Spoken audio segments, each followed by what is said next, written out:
Hello there. Today we're going to talk about the true meaning of adultery. Just like Jesus deals with the hatred and murder question, he says if a person looks at a woman to lust after her, he has committed adultery with her in his heart. And we have again here the same thing that Jesus did earlier with the question of a hatred and murder.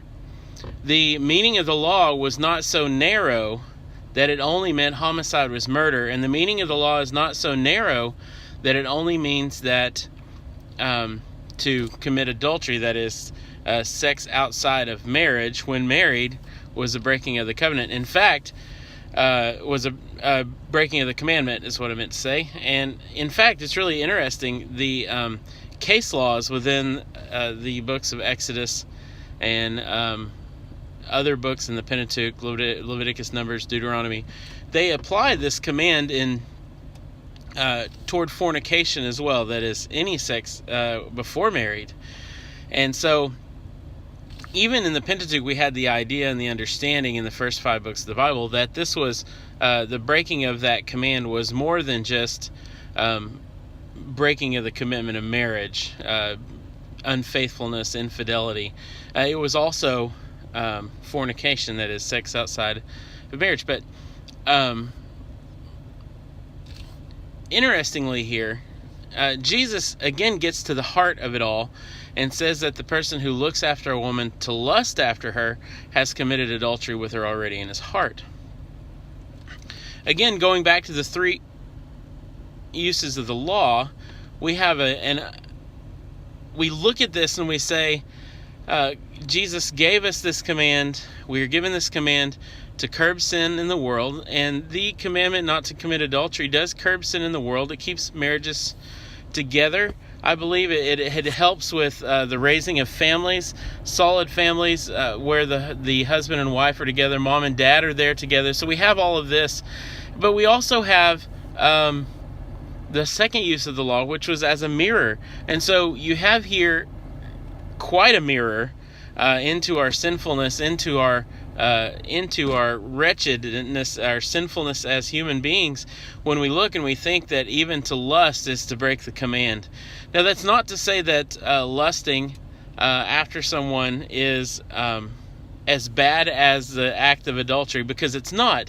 But it is to say that the wickedness resides within our hearts, and our hearts are wicked and sinful, and we need the Savior. And that's the second use of the law, to a mirror to point us to Christ. The third use of the law is that it points us to see what it is that's pleasing to God. And so we want to be people who are pure of heart, who are people who love the Lord, want to honor Him. And so we do what Jesus continues to discuss here when He says that the person is to go viciously and violently after eradicating the sin within our hearts. Now, He uses this is the famous pluck out your eye if it causes you to sin, cut off your hand if it causes you to sin. Does Jesus really mean for us to cut off our hands and pluck out our eye? No, He doesn't.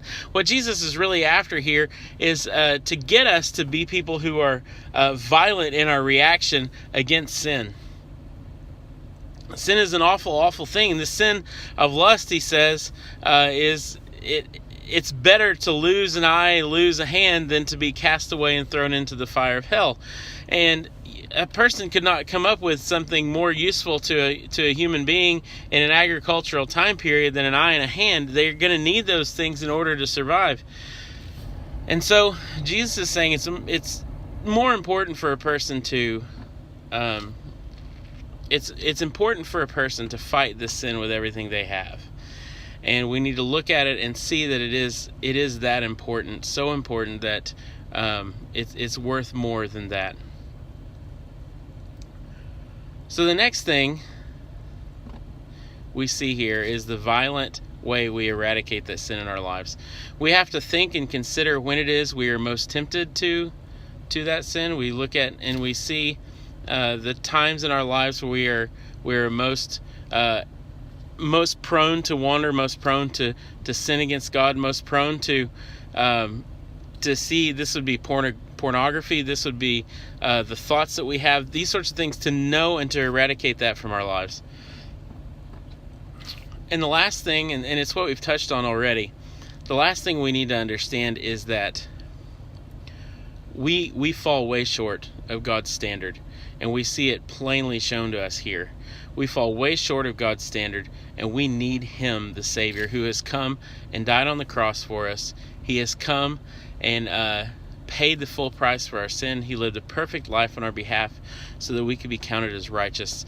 And we turn to Him. We see that mirror that He shows us the command. We see how sinful we are, and we trust in Him. So that's the summary of the message that we gave actually last week, and I hope that it spurs on good conversation between you and your child. And thank you for listening and watching.